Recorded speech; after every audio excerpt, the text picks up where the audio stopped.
Kom ons sit so, dan gaan ons harte stil maak, en dan gaan ons dit 'n gebed saam doen. Vader, u wonderlike woord leer vir ons, as u die huis nie bou nie, te vergeefs bou ons daaraan. En as u die stad nie bewaak nie, te vergeefs waak die wagters. Verseker is dit so, Here, dat ons hierdie gemeente nie kan bou, as u deur u gees en u woord nie in ons harte werk, om te wil, sowel as om te werk na u welbehae nie.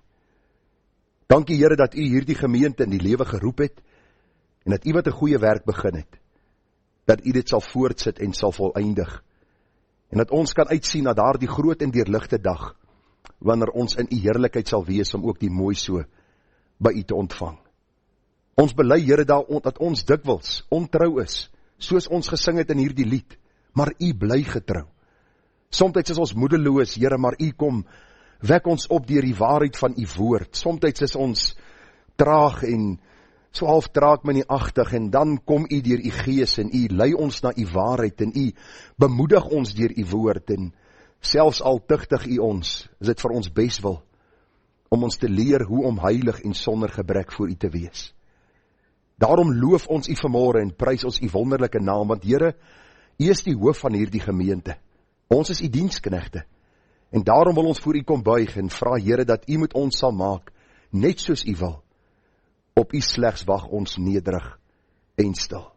Dankie dat u u woord gebruik om ons harte te verander, en wil ek nou vra, Here, dat die saad van die woord op vrugbare grond sal val, en dat dit 30, 60, ja 100voudig vrug sal dra, tot eer van u naam.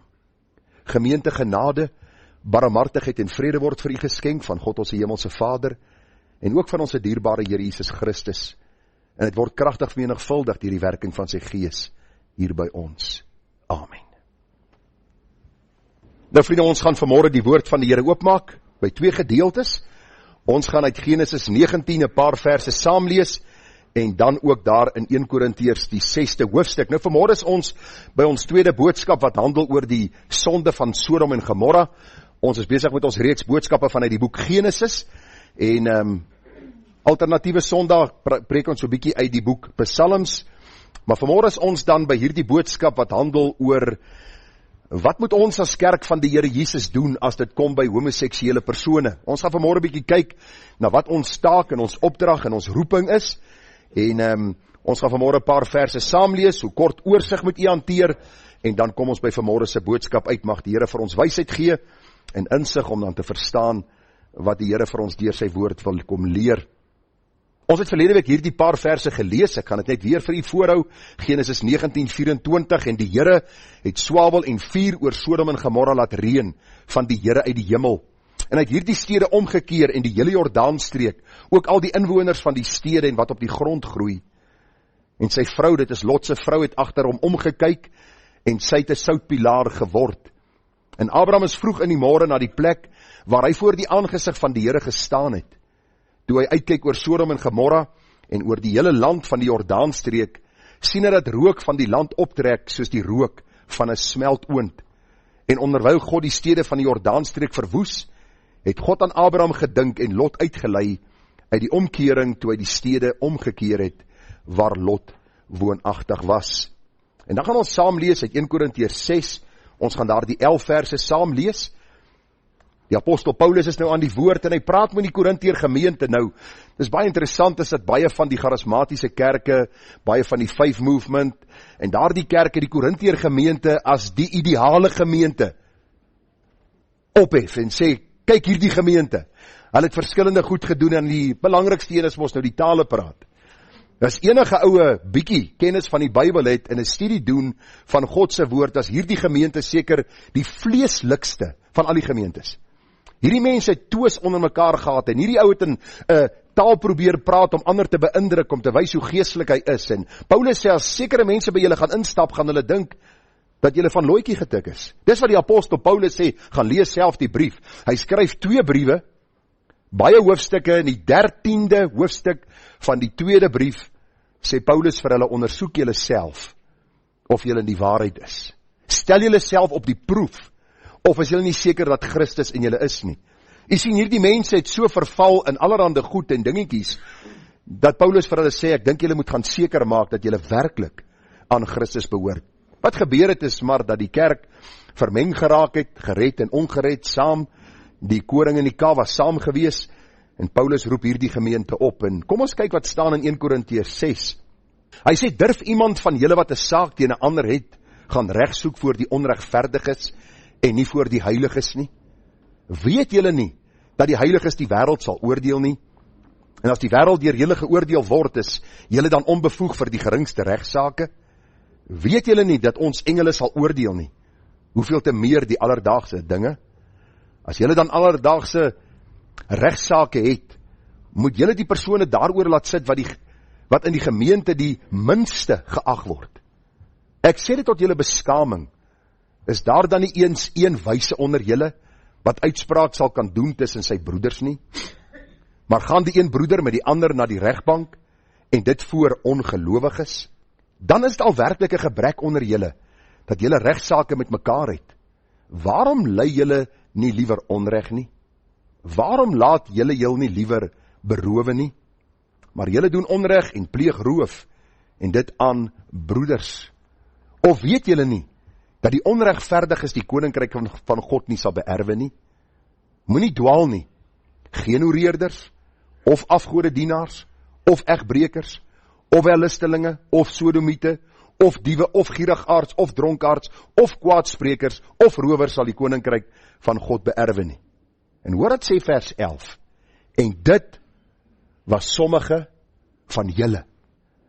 Hierdie gemeente het bestaan uit hoereerders, afgodedienaars, egbrekers, wellustelinge, sodomiete, diewe, gierigaards, dronkaards, kwaadsprekers en rowers. Dis nogal 'n samesyn van goddelose mense, maar dit was hulle. U sien, God se reddende genade haal mense uit die diep modder sluik. Maak nie saak van jou agtergrond en wat jou lewe was nie. Paulus sê, dit was sommige van julle, maar julle het julle laat afwas, maar julle is geheilig, maar julle is geregverdig in die naam van die Here Jesus en deur die Gees van onsse God. Vriende, daarom sê ons die evangelie is die goeie nuus aangaande Christus. Dis goeie nuus om vir 'n sondaar te sê, dit maak nie saak met wat jy in jou lewe besig was nie. Daar is redding, daar is genade, daar is vergifnis en verlossing in Christus. Dis die twee gedeeltes en iets seker agtergekom, dat ons teks en oordenking vanmôre die 10de en die 11de vers gaan wees, van 1 Korintiërs 6. Moenie dwaal nie, geen hoereerders of afgodedienaars of egbrekers of wellustelinge of sodomiete sal die koninkryk van God beerwe nie, en dit was sommige van julle. Maar julle het julle laat afwas, maar julle is geheilig, maar julle is geregverdig in die naam van die Here Jesus en deur die Gees van onsse God. Die tema vanmôre van ons boodskap, wat moet ons optrede wees as dit kom by homoseksuele persone? Moet ons hulle anders behandel as enige ander verlore sondaar? Is vrae wat ons vanmôre gaan probeer beantwoord, en mag die Here vir ons groot wysheid gee uit die skrif. So kort oorsig oor verlede week Sondag se boodskap. Ons het gepraat oor die sonde van Sodom en Gomorra. Vir baie duidelik gesê dat die sonde van Sodom en Gomorra was die sonde van homoseksualisme. 'n blinde man met 'n stok kan aanvoel dat dit presies is wat die teks vir ons leer, en al wil die teoloog vandag probeer om iets anders met sekere van die woorde te doen en 'n ander betekenis in die teks te bring, die Bybel is baie duidelik daaroor, sodat selfs 'n kind kan verstaan dat die sonde van Sodom en Gomorra, waaroor God hulle vernietig het, was die sonde van homoseksualisme. Ek het vir u gesê, die woord sê vir ons baie duidelik in die nuwe vertaling wat hierdie nuwerwetse teoloog graag gebruik, en vir ons sê maar die Bybel sê en julle verklaar dit verkeerd of verstaan dit verkeerd, sê die nuwe vertaling, die Bybel wat vandag in die deursnee Afrikaanse kerk gebruik word, jy mag nie 'n homoseksuele verhouding hê nie. Jy mag nie. Die Bybel sê so. Dis 'n afstootlike sonde. Die Bybel gaan verder en hy sê 2 mans wat homoseksueel verkeer doen 'n afskuwelike sonde. Hulle moet doodgemaak word, hulle verdien die dood. Dis wat die Bybel vir ons kom leer.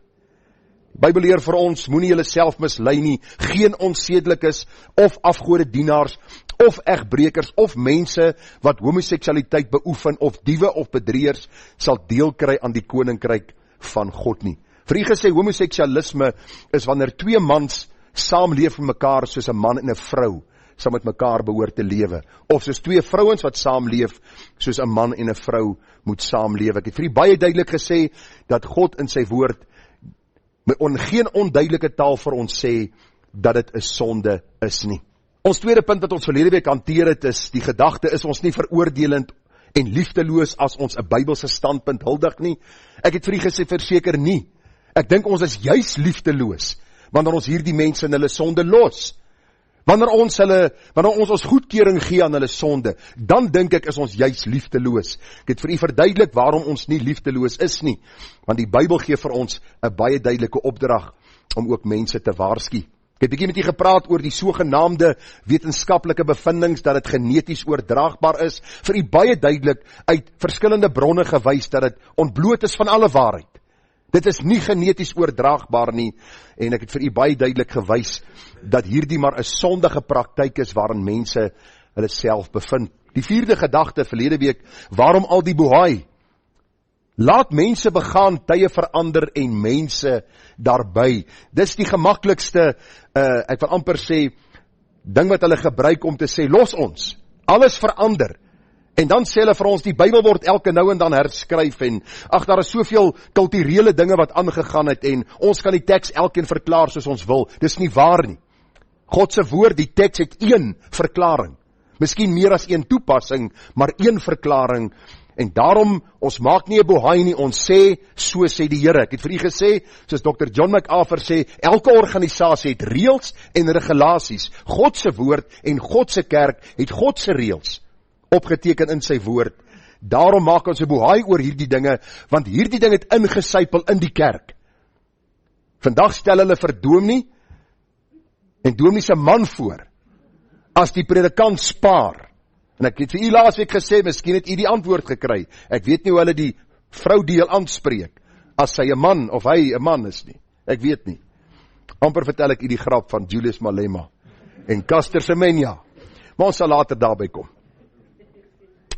Die vyfde gedagte, waarom is een van die grootste kerke in SA pro-homoseksualisme? Ons vir u gesê, een van die grootste Suid-Afrikaanse kerke, die NG Kerk, is baie pro-homoseksualisme. Waarom? En ek het vir u baie duidelik gewys uit Romeine 1, as ons sonde goedkeur, en ons toestemming gee, en ons goedkeuring gee aan die wat dit doen, is ons onder God se oordeel. En daarom wil ek vir u sê, dat hierdie gemeente is nie myne nie. Die kerk van die Here Jesus behoort nie aan 'n synode nie. Die bloed van Christus koop sondaars vry, ons kom by mekaar in 'n plek soos hierdie, om hom te aanbid, die hoof van sy kerk, en ons volg in sy voetstappe, en as ons onseker is oor sekere dinge, gaan ons na sy woord, en ons bestudeer dit, en binne die konteks verklaar ons dit, en ons sê nie, so sê ons tradisie, of oorlewering nie, so sê die Here. En as die Here sê iets is sonde, dan verander dit nie soos die regering verander en die omstandighede verander en die tye verander nie. Ons val in by wat die Here vir onsself in sy woord sê. So ons gaan vanmôre 'n bietjie kyk by die tweede boodskap oor die gedagte, wat moet die kerk en ons gesindheid teenoor die homoseksuele persone wees? Want u sien, die kerk het verval in hierdie sonde van om hierdie mense name te gee. Ons praat van die moffies en die trassies en ek weet nie watte woorde alles nie. En ons praat van hulle minagtend en ons praat van hulle asof hulle die gemors van die samelewing is, terwyl hulle ons sendingveld is. Luister, hulle is ons sendingveld. Die Here sê ek het gekom om te soek en te red die wat verlore was. U wat vanmôre hier sit, sê vir my, was u sondeloos toe die Here u kom red het? Toe jy kom stil staan en jy sê, jong, ou Jock, ek is so bly om jou te kry. Jy is so wonderlike man gewees. En so kan ons aangaan, nou Win na agter en oom Louis, en so kan ons met mekaar praat. Ons almal getuig, eens was ons duisternis. Nou is ons lig in die Here. Daarom wandel ons as kinders van die lig. En gisteraand in ons huisgodsdienst bietjie daaroor gepraat, as kinders van die lig sondig ons nog steeds. En dan gaan ons na ons Vader en ons sê, Vader, sonde maak my seer. Daar is geen groter seer as die seer van sonde nie. Daarom pleit ek by jou, kom ons sondig nie. Deur vir hierdie mense verskillende name te gee, in plaas van die evangelie van ons Here Jesus Christus nie. Ons gaan vanmôre praat oor die gedagte, dat ons in die eerste plek sal bid vir hulle redding. Die tweede gedagte, verkondig in liefde die waarheid van die evangelie aan hulle. Neem standpunt in wanneer jy tussen mense is, het sy familie, vriende, wat vra mag vra oor hierdie gedagte, en dan die laaste gedagte vanmôre, hou geen gemeenskap met die werke van die duisternis. En nou wil ek by u pleit, moenie na punt 1 kyk hoeveel minute dit was, en sê, daar gaan nog 30 minute wees nie. Ek vra vir die luister saam met my, werk saam met my deur hierdie boodskap, want ek gaan hier vandaan vertrek, om nou skynende ligte in hierdie donker wêreld te wees. Dis ons taak, dis ons roeping, dis ons doel. En ek het vir die verlede week gesê, vriende, dat ons beleef 'n tyd waar mense vir ons wil sê dat elke tweede persoon homoseksueel is. Stem jy saam? Die media wil vir ons laat klink dat elke tweede ou is homoseksueel en die wêreld gaan later oorgevat word deur die homoseksuele en lesbiese mense. Ek het vir u gesê, 'n deeglike studie in Brittanje wys dat 0.4% manne in Brittanje is homoseksueel. In die media klink dit vir ons asof dit baie meer is, en ons hoor al hoe meer van manne wat uit die kas klim. Nou wat hulle heeltyd daar gedoen het, weet ek nie. My juffrou het my in die hoek gesit. Nou lyk my baie word in die kas gesit. Ek weet nie hoe werk dit nie, maar die gedagte, hulle praat van dat ouens nou uit die kas klim en daar is al hoe meer homoseksuele wat ons sien. Ek dink nie regtig so nie. Ek dink net hulle het meer blaatant geraak. En in 'n groot mate meer arrogant geraak, omdat hulle media blootstelling kry. En luister, daar is 'n paar redes wat mense gesê het, waarom die gedagte van homoseksualisme lyk of te toeneem. Dit lyk of te toeneem, en in 'n sekere mate is daar mense wat meer in daardie rigting kyk. Een van die groot gedagtes is 'n gebrek aan Bybelse goddelike opleiding. Luister, toe jy 'n kind was op skool, het jou meneer vir jou gesê, jy's 'n seentjie en jy's 'n dogtertjie. Die seentjie staan daar vir die 100 meter en die dogtertjie's daai kant. Daar was nie 'n seentjie wat gewonder het of hy 'n dogtertjie was nie. En dan het ons ek sê vir Kalfyn hierdie week, of daardie mense kinders van die Here was, weet ek nie, maar het in die môre begin met 'n opening uit die woord van die Here, en vanmiddag as jy klaarmaak met skool, sê jy die Onse Vader op. Daar is geleer dat daar 'n God in die hemel is en jy leef onder sy wakende oog. Vandag is daar nie meer Bybelse onderrig in skole of in die meeste skole nie, en ongelukkig is die regering die bydraende faktor om vir ons te sê, luister, daar is soveel gelowe, elkeen moet uitleef wat hy glo is reg, terwyl die Bybel vir ons sê, ons woon op God se aarde en hy maak die reëls. As jy nie van God se reëls hou nie, dan pleit ek by jou dat jy sal bekeer tot die Here voor jy sterwe. Want die Bybel sê elke knie sal buig en elke tong sal bely dat die Here God, dat hy die enige is. Die tweede rede kom hulle sê dat die homoseksualisme so in 'n mate toeneem, is die blootstelling wat die kinders kry in die skole. Jy moet tog u kinders se boeke gaan kyk wat hulle op skool geleer word. Dit word in hulle kele afgedruk, geforseer. Luister, 'n land met 'n regering wat in die mag van die bose lê, sal sy bose dinge afforseer op ons kinders, en ons dink ons laai ons bloedjie by die skool af, terwyl hulle besig is om dit op te breinspoel oor dinge soos homoseksualisme en allerhande dinge. Dan het ons selfone. Daar is verskillende media platforms waarop ons kinders blootgestel word. Die televisieprogramme word aangebied, en dan is dit die twee mans met hulle twee kinders wat hulle aangeneem het, en hulle is 'n gelukkige familie volgens die program. Die blootstelling op sosiale media, daarom is daar baie kinders wat verward raak en nie regtig weet of hulle afer of mafer is nie. Die hele gedagte kom baie duidelik na vore. Dan is daar, glo dit of nie, die feministiese beweging. En jy moet tog luister wat ek vanmôre sê. Ons beleef 'n sterk feministiese beweging in Suid-Afrika en in die wêreld, waar ons 'n sekere orde gestel het. Dis die swart man, die swart vrou, en dan die blanke vrou, en dan almal, en dan die kinders, en almal, en dan heel laaste is die man, die blanke man. Dis in Suid-Afrika 'n werklikheid, ons praat nie politiek nie. Maar wat ek vir u wil sê, vrouens deesdae, is hulle wat met die 4x4's ry, en oor die stopstraat ry, en sekere tekens gooi, wanneer hulle nie tevrede is met wat gebeur nie. Dis hulle wat gil en skree, is hulle wat te kere gaan, en nou kom baie seuns en sê, ek wil nie 'n vrou hê nie. Ek wil iemand hê om saam te lewe, man, definitief nie 'n vrou nie. Hulle is wild. Hulle moet die sagtes wees. En vir die vrouens, ek het vir julle 'n baie spesiale boodskap voorberei. Wanneer ons kom by Sara. Onthou jy wie Sara was? Die vrou van Abraham, sy het hom Heer genoem. Ons gaan 'n bietjie daarna kyk. En as die vrouens nie is, die gaan ek persoonlik die boodskap vir jou foon stuur, né? So daai dag moet jy hier wees. Ongelukkig die feministiese beweging maak van vrouens iets wat die Here nie vir hulle bedoel het nie. Vrouens moet die sagte een wees. Hulle moet die een wees wat die sagtheid in die huis inbring, die liefde in die huis inbring. Ek wil vir u sê, 'n huis word gebou deur 'n vrou. Geen om wat hy sê nie.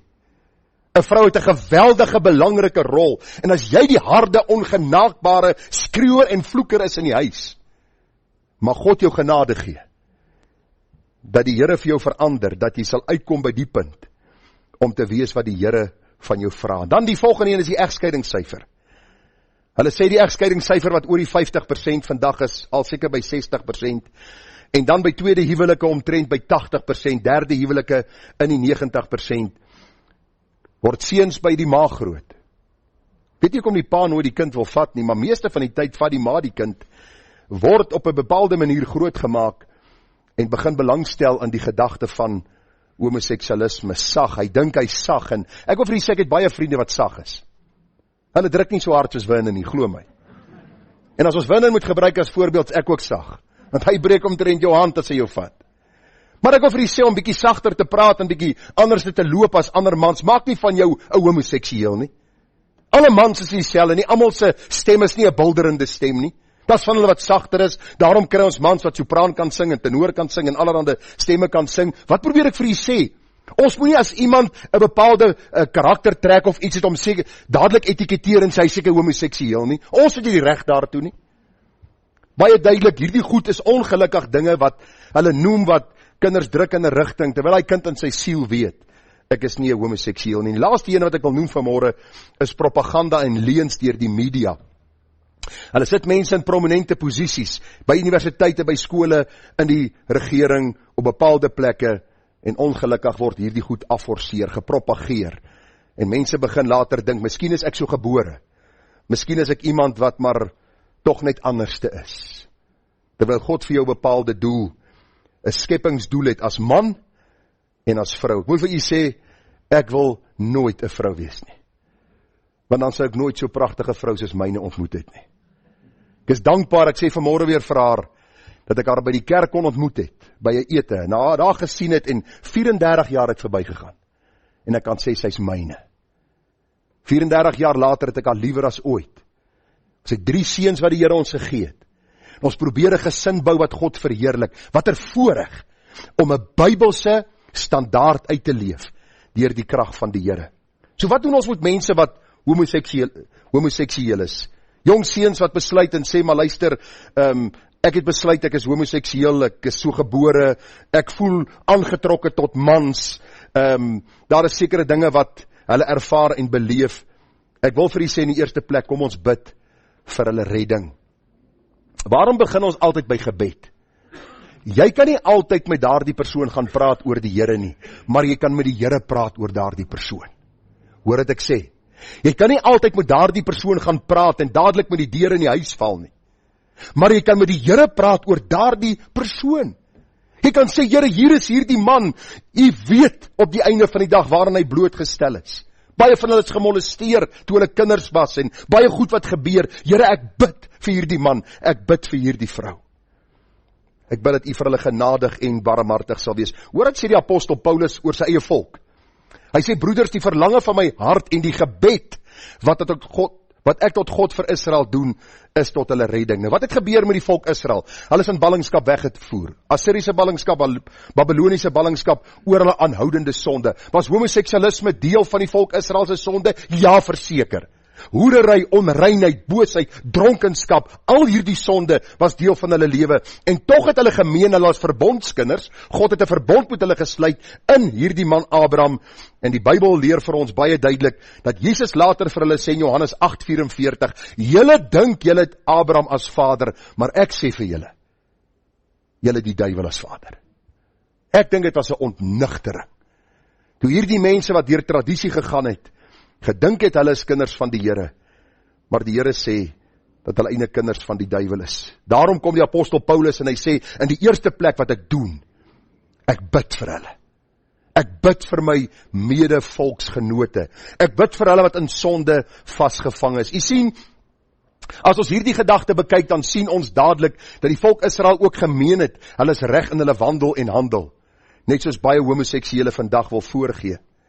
Paulus kom wys hulle op hulle sonde en hulle nood aan die Here in die boek Romeine, maar ook sy gebede om hulle redding, dat hulle van die duisternis tot God sal bekeer.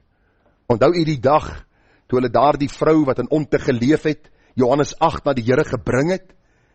Onmiddellik, meester, ons daar gevang in ontug, die wet sê ons moet haar doodgooi, wat sê u? Hulle harte was nie reg met die Here, hulle wou hierdie vrou nie, laat sy haar bekeer tot die Here nie, hulle wou haar van kant gemaak het, want heel moontlik was van hulle in 'n sondige verhouding met daai vrou gewees. En wat doen die Here? Hy skryf met sy vinger in die sand en hy sê vir hierdie vrou, gaan in sondig nie meer nie. Dieselfde beginsel is vir ons. Baie belangrik dat ons sal bid vir die redding van kosbare siele. Al is hulle homoseksueel. Dit maak hulle nie anders nie. Hulle is sondaars onder die toren van die Here, soos enige ander sondaar. Vriende, alles begin by gebed. Ek vra jou vanmôre, hoeveel tyd het jy hierdie week spandeer aan gebed? Die almal weet dat my seun Regard besig is om te studeer by die Master Seminary, John MacArthur Universiteit, in sy teologiese studie. Een van sy vakke is, hy moet 45 minute 'n dag bid. Hy sê nou dag my pa, hy sê, dis moeilik. Hy sê, ek het nie tyd nie. Hy sê, ek moet 45 minute inruim om te bid in 'n dag. Dit beteken hy moet op een plek gaan sit en 45 minute bid nie, maar dan moet gereelde tye wees van gebed en hy moet daai 45 minute probeer opmaak en ek dink by myself, is dit nie die rede waarom die kerk kragteloos is en waarom min sondaars gered word, want ons is nie eens by God se troon om hulle voor hom neer te lê en te sê, Here, ek huil vir hierdie verlore siel. Ek bid vir hierdie familielid van my. Ek pleit u dat u hulle kosbare siele sal red nie.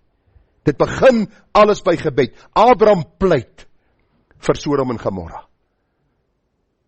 Ons weet almal word nie gered nie. Lot en sy 2 dogters is gered, sy vrou het 'n soutpilaar geword en mense vra my, hoekom 'n soutpilaar? Ek sal vir u sê wanneer ons in die hemel kom. Dan gaan ek ook uitvind. Maar tot dan gaan ek nie vir u kan sê nie, maar sy het 'n soutpilaar geword. Die Bybel sê vir ons, toe die Here die volk Israel in Genesis 32 wou uitwis, het Moses gebid en die Here het hulle gespaar. Ons lees hoe dat die profete aanhoudend vir die volk Israel gebid het. Jesus self het vir sy disippels, die sondaars en sy vyande gebid. 1 Timoteus 2:1 sê in die eerste plek gemeente van Berea, in die eerste plek vermaan ek dat smekinge, gebede, voorbedes, danksegging gedoen moet word vir alle mense. Ons almal weet vanmôre van homoseksuele mense. Ons almal weet van sondaar mense in ons huisgesinne, in ons familiekringe, waar ook al. Ek vra vir jou in die eerste plek, het jy al 'n naam voor God genoem in die gebed? Was daar al 'n traan wat oor jou wang geloop het, omdat jy besef het hulle is onder God se oordeel en toorn? Vergelyk die grappe wat jy maak oor hulle met die gebede wat jy bid vir hulle. En mag God ons harte verander, dat ons in die eerste plek sal bid vir hulle redding. 2 Korintiërs 5:20, ons tree dan op as gesande om Christus wil, asof God deur ons vermaan, ons bid julle om Christus wil, laat julle met God versoen, want hy het hom wat geen sonde geken het, die sonde vir ons gemaak, sodat ons kan word geregtigheid van God in hom. Jakobus 5 vers 16 sê vir ons, bely mekaar julle misdade en bid vir mekaar, sodat julle gesond kan word. Die vurige gebed van 'n regverdige het groot krag. Wat is 'n vurige gebed? Ek dink dis wanneer ons bid en die Heilige Gees ons al hoe meer belas met die saak op hande en ons bid ernstiger oor die saak. En ons is soos die vrou in Matteus 18, wat met die onregverdige regter gepleit het, en haar saak voor hom gelê het, en hy wou haar saak nie aanhoor nie, en sy het gebly pleit, tot hy gesê het, man, kom net hier, dat ek kan hoor, en die Bybel sê, hoeveel te meer, sal ons regverdige regter, Jesus Christus, ons die Heilige Gees skenk, as ons hom bid. Daarom in die eerste plek bid vir hulle, wat jy vanmôre ken wat homoseksueel is. Bid vir hulle. Lê hulle aan die voete van die Here neer. Die tweede gedagte, verkondig in liefde die waarheid van die evangelie aan hulle.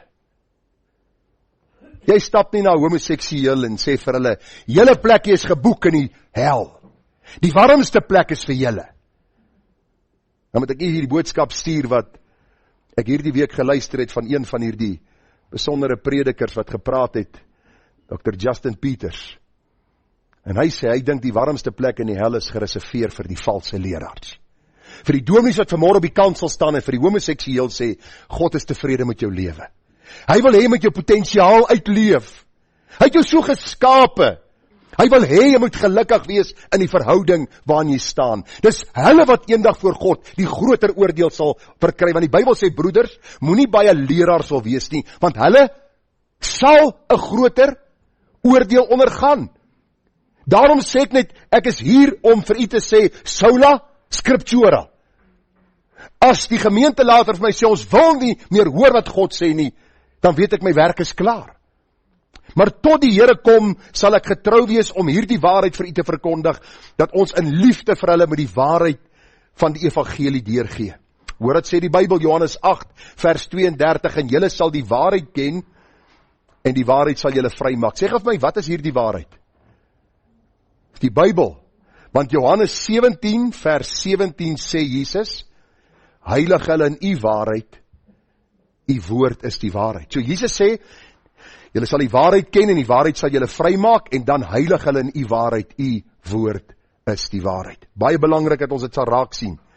Die waarheid is dat ons almal in sonde ontvang en gebore word. Ons almal. Ek en jy, die homoseksueel, die dronkaard, almal word in sonde ontvang en gebore. Die Bybel sê, kyk aan ongeregtigheid, is ek gebore en in sonde het my moeder my ontvang. My sonde maak my nie 'n sondaar nie. Ek doen sonde omdat ek 'n sondaar gebore word. Die sonde kom van binne uit my hart. En jy moet tog nie die leuen glo dat die Here op 'n stadium die wortel in die tak van jou sonde kom uithaal en jy sal nooit weer van binne 'n begeerte hê om te sondig nie. Jy sal as jy in die hemel is, maar tot dan gaan ek en jy met sonde stoei. Psalm 58 vers 4 sê, afvallig is die goddelose mense van die geboorte af. Die leuensprekers dwaal van die moederskoot af. Wil vanmôre net ietsie vir jou sê, as jou kind vir jou lieg, moenie lag oor die leuen nie. Gee hom 'n goeie dragsla en leer hom dat leuns is sonde. En as jy lieg, kan jy steel, en as jy steel kan jy moor en kan jy enige ander sonde doen. Job 14 vers 4 sê, ag, kon maar 'n reine voortkom uit 'n onreine, nie een nie. Daarom ek vir u sê, ons moet in liefde die waarheid van die evangelie verkondig. Die evangelie in die eerste plek is dat ons sondaars is. Jy kan net die goeie nuus van die evangelie ter harte neem en verstaan as jy eers besef hoe groot jou nood is. Wie van u het hierdie week na die dokter gegaan, blakend gesond, en vir hom gesê, ek wil graag op 'n reeks antibiotika en kortison gaan, en gee sommer vir my asma poppie ook. Wie van u het gegaan, wat blakend gesond was? Die dokter sal vir jou sê, jy, ek het 'n ander plek vir jou om jou in te boek. En dis die hele gedagte, as jy nie eens besef, jy's 'n sondaar nie, sal jy nie die evangelie en die waarheid van God se evangelie verstaan en ter harte neem en dankbaar wees daaroor dat die Here jou uit die duisternis wil kom red nie. Hoor dit sê Romeine 5 vers 12, daarom, soos deur een mens die sonde in die wêreld ingekom het, ons weet dit was Adam, en deur die sonde die dood, en so die dood tot alle mense deurgedring het, omdat almal gesondig het. Almal van ons, elke liewe een. Jy sien, sommige vergryp hulle aan drank, ander aan vroumense, ander aan geld, ander aan kos, ander aan persone van dieselfde geslag. Die gevolge van sonde verskil, maar sonde bly sonde voor die Here. Ek sê dikwels vir mense, die gevolge verskil verseker. Maar dank God in Christus Jesus, dat die Here ons sonde vergewe, of ons in watte sonde ook al vasgevang is. Daarom leer die Here ons duidelik in Matteus 28:19, gaan dan heen, maak disippels van al die nasies. Markus 16:15, en hy het vir hulle gesê, gaan die hele wêreld in, en verkondig die evangelie aan die ganse mensdom. Jesus Christus het die evangelie verkondig. Hy het gepraat met mense wat in sy tyd, eintlik kultureel, 'n groot bohaai sou veroorsaak. En tog het hy die evangelie gaan verkondig, sodat mense gered kan word. 1 Timoteus 1:15 is 'n betroubare woord en werd om ten volle aangeneem te word, dat Christus Jesus in die wêreld gekom het om sondaars te red. Van wie? Die homoseksueel die vernaamste is. Wat staan daar? Ek. Van en laas het jy en ek vir God gesê, ek is die vernaamste, Here. Ek het soveel kennis al van u woord opgedoen en nog steeds sondig ek. Ek is die vernaamste van alle sondaars, wees my genadig, help my Here om u te dien en u te volg met 'n rein hart, met 'n rein gewete. Lukas 19:10, want die seun van die mens het gekom om te soek en te red wat verlore was. Efesiërs 1:7, dis op my pa se grafsteen hierdie vers. In hom, in Christus, het ons die verlossing deur sy bloed, die vergifnis van die misdade, na die rykdom van sy genade. As jy vanmôre weergebore is daar een vir wie jy kan dankie sê, vir Christus. Dat hy jou in die moddersluik van sonde kom sien het, waar jy gespartel het in jou sonde en ellende, en hy het vir jou gesê, leef, leef, en jy het hierdie wonderlike genade gesien, en jy het uitgeroep, dankie Here, vir hierdie vergifnis wat u alleen vir my kom gee het. 1 Korintiërs 6:9-11. Moenie julle self mislei nie, geen onsedelikes, of afgodedienaars, of egbrekers, of mense wat homoseksualiteit beoefen, sal deel kry aan die koninkryk van God nie, en dit was sommige van julle. Maar julle het julle laat afwas, maar julle is geheilig, maar julle is geregverdig in die naam van die Here Jesus en deur die Gees van onsse God. Ek woon so tyd terug die Worldview Conference by. Baie van Dr. John MacArthur se mense preek by die Worldview Conference. Daar kom een van die predikers wat ek geweldige hoë agting voor het. Geweldige respek, sterk prediker van die woord. En hy preek daar die oggend 'n boodskap wat ons aan die harte gryp. En dit het gegaan oor die gedagte van homoseksualisme. En hy vertel ons 'n verhaal aan die einde van die boodskap. Van 'n vrou wat hy ontmoet het, wat in homoseksualisme vasgevang was. En hoe die Here haar kosbare siel kom red het. En hy sê vir ons aan die einde, hy sê, en daardie vrou is vandag my vrou. Sy sit daar in die diens. Het God haar uit hierdie sonde kom red. Vandag is hy saam met hom in diens van die Here, om vir mense te sê, Christus maak sondaars vry. Wat ook al die sonde. Daarom pleit ek by jou dat ons nie 'n meerderwaardige gesindheid sal hê teenoor hulle wat in hierdie sonde vasgevang is nie, maar dat ons 'n gesindheid sal hê van Here, ook ek is 'n sondaar, wat u uit genade kom red het. En so kan u hulle ook red, want u het gekom om te soek en te red, die wat verlore was. Die derde gedagte, belangrik, neem standpunt in wanneer jy tussen mense is, het sy familie, vriende, wat vra, mag vra. Baie belangrik, vriende, dat ons nie sal stil bly in gesprekke waar mense oor homoseksualisme praat nie. Ons gaan nie beklei nie, ons gaan nie ons moue oprol en vuiste uithaal en kyk hoe ons die geveg kan wen nie. Die Bybel sê vir ons baie duidelik, dis nie deur krag of deur geweld nie, maar deur my gees, so spreek die Heer. Dink u en ek ons is sterker as God se gees? Dink u ons kan iemand meer oortuig as God se gees dit kan doen? Ons is net die mondstuk. Hoe lieflik is die voete van hulle wat die evangelie van vrede verkondig. Dis wat ons doen. Ons praat nie oor onsself nie, ons praat oor Christus. Daarom neem standpunt in. Baie belangrik, want u sien, ons moet die verskoning aanteken, dat die Here gesê het, dat sodomie sonde is, en dat sodomiete, net soos enige ander sondaar, hel toe sal gaan nie. Die Here sê so, nie ek nie. Nie my tradisie nie, nie my oorleweringe nie. Die woord sê so. Die oordeel sal verseker deel wees van die sondaar se lewe en toekoms, dit sluit die homoseksueel in. Ons moet nie wegskram van redenasies en verduidelikings nie. Homoseksualisme is 'n sonde waarvoor verlossing ontvang moet word en geestelike oorwinning verkry moet word. Ons moet volgens die skrif die waarheid in liefde meedeel, al kan dit miskien gevoelens seermaak.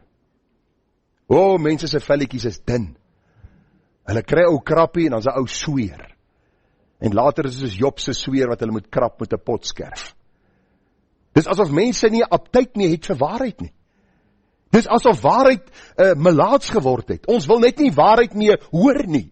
Ek pleit by u vanmôre dat ons sal sien, ons moet in liefde die waarheid verkondig. Dit beteken ons is nie aanstellerig nie, ons praat nie neer na mense toe nie. Ons praat nie met hulle asof hulle minderwaardig teenoor ons is nie. Nee.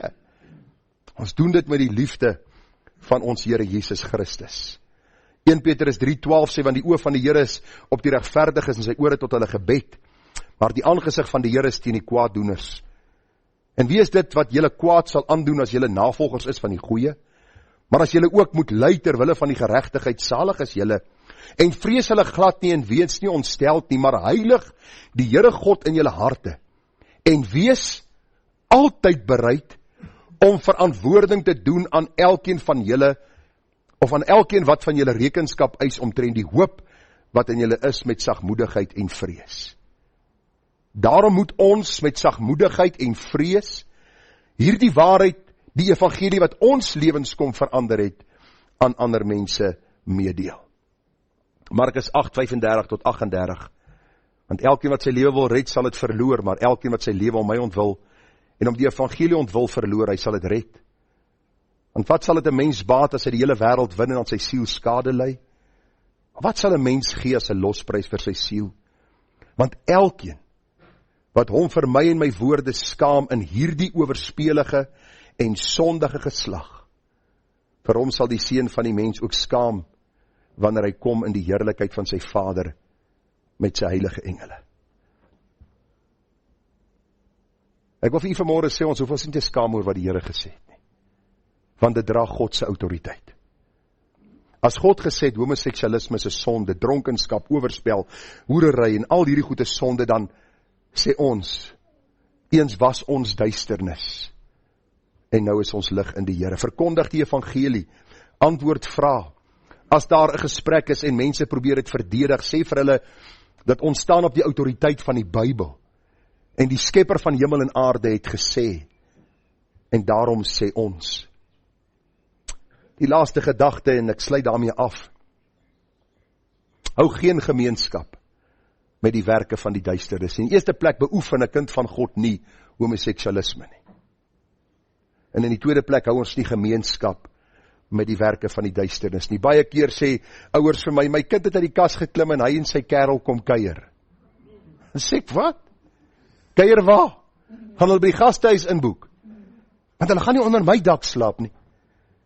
Hulle gaan nie as man en vrou na my huis toe kom en onder my dak kom slaap en spanning bring in my huis en vir my familie en my mense en my geliefdes 'n getuienis gee dat sonde word toegelaat en hierdie rebellie word geakkommodeer nie. Somtyds, hoor wat ek jy sê, is die beste ding wat jy kan doen om hulle aan te spreek en limite te stel.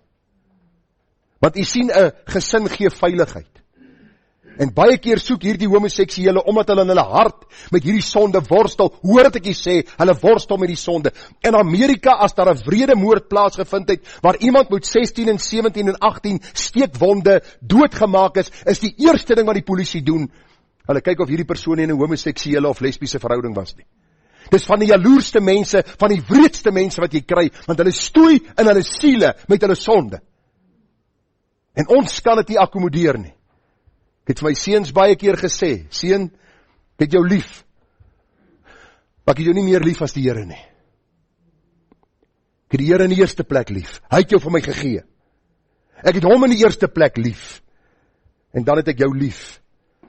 Daarom is het belangrik dat ons hierdie saak sal raak sien. Kom ons kyk, wat sê die Bybel vir ons? Jy sien baie kinders van die Here, ouers en ander vra, nou wat moet ek doen as my kind uit die kas klim en sê ek is homoseksueel of lesbies?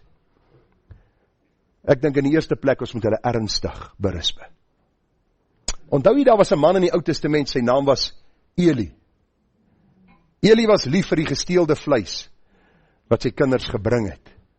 Die gaan lees in die boek Samuel, sy seuns het sommer die vleis gevat by die mense wat offers moes bring, en na die pa gevat, en Eli was so groot en vet, dat hy agteroor geval het en sy nek gebreek het.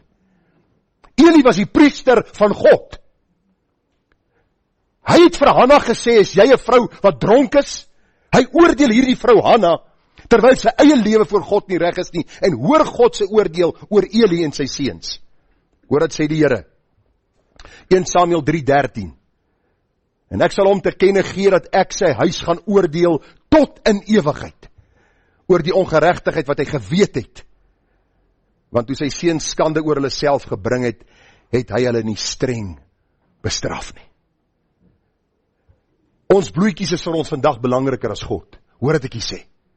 Ons leef in 'n kultuur waar ons kinders gode geword het. Hulle kan maak en doen wat hulle wil, ons aanbid hulle eintlik, net solank boetie en sissie net nie aanstoot neem nie. Hulle moet net hierdie kleinkinders van ons wegvat, of een of ander ding doen, dat ons hulle nie weer kan sien nie. Ek wil vir u sê, ek het groot geword in 'n gemeente, en daar was 'n oom gewees, los sy naam, sê maar sy naam was Kabouter. En ek onthou op my suster se huwelik het hy 1 Korintiërs 13 vir haar voorgedra. Al sou ek die tale van mense en engele spreek, en ek het nie die liefde nie. Ek onthou nog die oom soos gister. Pragtige vrou gehad, 2 mooi kinders. En die oom, ek het by hulle baie Sondag gaan kuier, en ry ons daar af met die go-kart wat hulle het, en speel lekker met die laaitie en alles, en toe klim hy ook in die kas uit. Ek het nie geweet hy was in die kas nie. Hy was 'n ouderling. Hy was 'n ouderling in die gemeente waar ek in die gemeente was.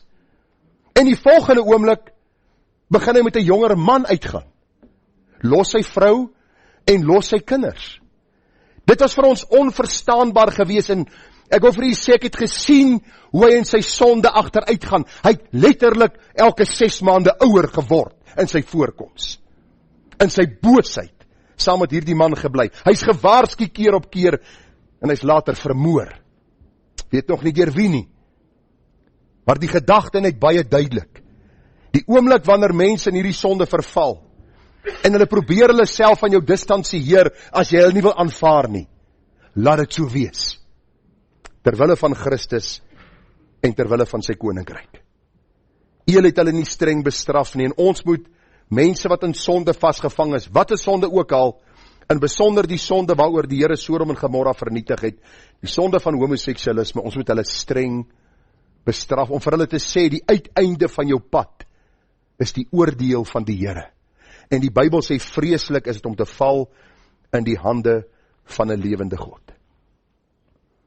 En dan die tweede gedagte, of kom ons lees Jesaja 5 vers 20.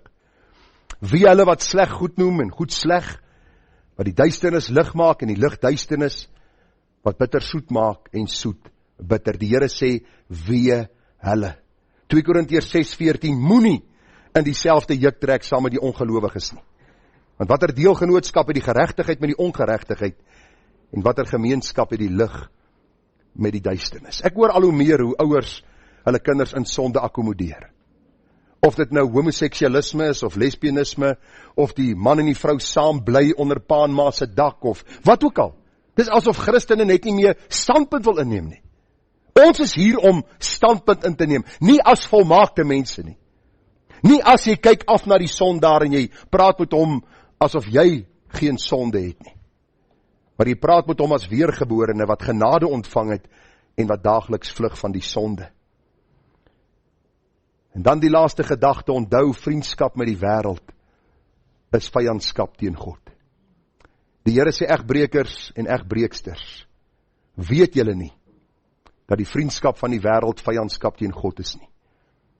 Wie dan 'n vriend van die wêreld wil wees, word 'n vyand van God. As ek van hierdie kansel vir u begin sê, dat die Here het vir my geopenbaar dat die skrif eintlik heeltemal anders te verklaar moet word, en dat homoseksualisme 'n aanvaarbare gedragspatroon is, alternatiewe leefstyl, dan sê ek vir u, word God my vyand.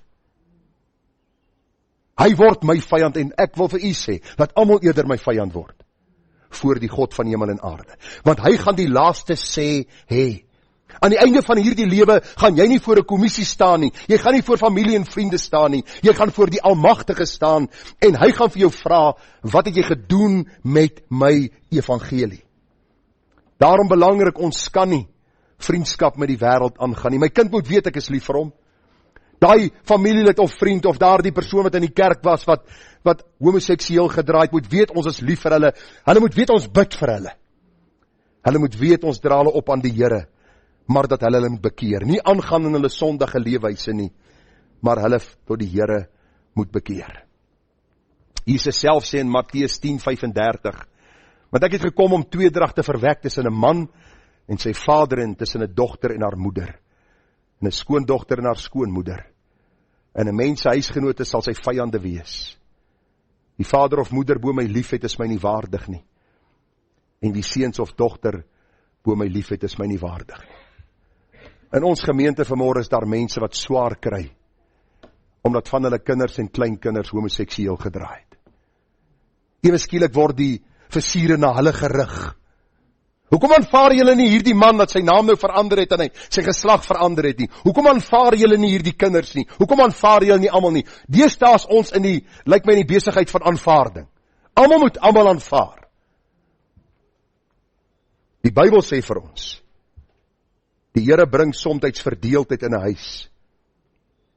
En dank God, baie keer bring dit redding vir die verlore sondaar, want hulle nie meer die geborgenheid van 'n gesin het, soos vroeër nie. Maar weens hulle sonde, hulle afgeskei het van hierdie verborgenheid of geborgenheid van 'n gesin. En dikwels smag en verlang hulle. Nou dank die Here, ek was nooit in die sonde van homoseksualisme vasgevang nie, maar ek was 'n polisman. Ek was 'n vieslike polisman. Sonde, drink, rook, vloek. God se naam uitelik gebruik. En my pa het vir my die dag gesê, seun, luister gou. As jy so in my huis wil aanhou lewe, daar's die deur. Daar's die deur. Dis goed. Dan vat ek my goedjies, daar is kaserne, die barracks wat hulle van gepraat het. Ek sal daar gaan bly as 'n tannie wat kos maak ook. En ek trek na daardie kaserne toe as 18-jarige jong laitie, jong seun. En ek bly daar, die tannie maak kos, oggend, middag en aandete. Daar sit ek in die pelle so en ons drink tot vroegoggende. Niemand pla my nie. Maar in die aand as hy deur toemaak, dan dink ek, wat doen pa? Wat doen ma? Hoe gaan dit met my broers en my susters? Want God het 'n gesin gegee waar jy geborge kan wees. Die Here het bepaal en beskik dat ek grens toe gaan daai tyd. 19 jaar geword. Ek is daar op Swartwater grensbasis, nie met pa gepraat nie met ma gepraat nie my Bybel gelees nie gebid nie, ek wil niks met God en sy woord te doen gehad het nie. In die 4de Mei 1989, terwyl 'n kleerling man uit die Bybel lees, Openbaring 1 vers 7, wat sê, kyk, hy kom op die wolke en elke oog sal hom sien soos hy is. Oortuig die Here my van my boosheid, my sondigheid. En in angs en in vrees val ek op my knie en ek vra, o God, wees my sondaar genadig. 'n dag later, toe kon ek by die grensbasis uitkom waar 'n telefoon is. Wie was die eerste man wat ek gebel het? My pa en my ma. En daar in my kamoufleerdrag as polisman met my R1 wat ek gedra het, heilig soos 'n baba aan die ander kant. En ek sê, pa, ek het my lewe vir die Here gegee. Die Here het my uit genade kom red. En my pa huil aan daai kant, my ma huil aan daai kant. Daar vind versoening plaas. Waarom? Want u sien, ek het besef, vir my pa was Christus belangriker as sy oudste seun. Maar toe ek soos die verlore seun terugkom en ek sê, pa, ek het gesondig teenoor God in die hemele. Vergewe my. Dis hulle hart oop. Maar wie het ek teruggetrek toe ek van die grens afkom? Na pa en ma toe. U sien, dit is wat Christus in 'n mens se lewe doen. Die kind wat aan homoseksualisme vasgevang is, moet weet. Daar is veiligheid en geborgenheid by die ouer huis. Maar God is die hoof. Sy reëls handhaaf ons hierso. En jy gaan nie kom om God se reëls te verander nie, want ons is onder sy gesag. Vriende, ons het vanmôre gekyk na wat moet die kerk en ons gesindheid teenoor die homoseksuele persone wees.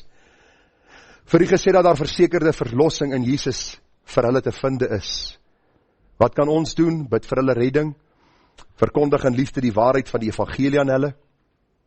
Neem standpunt in wanneer jy tussen mense is, het sy familie, vriende wat vra mag vra.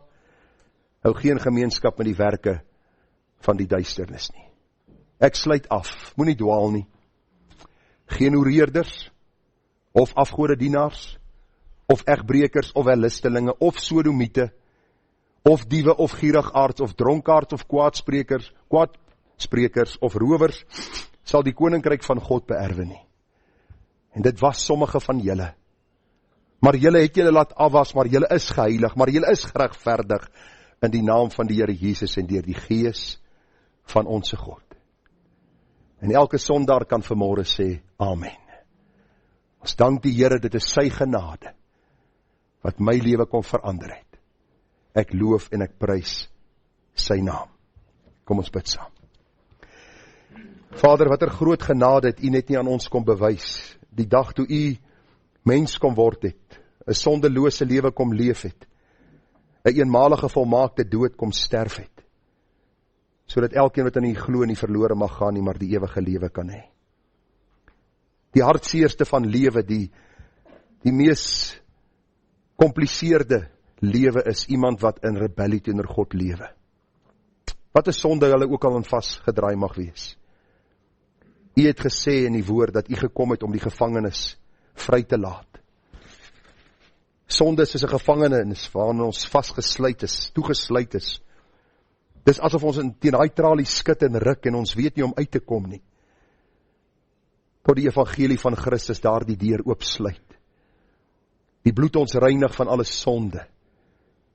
En die Gees van God vir ons 'n nuwe hart en 'n nuwe lewe kom gee. 'n Goeie werk begin. 'n Werk wat U sal volëindig.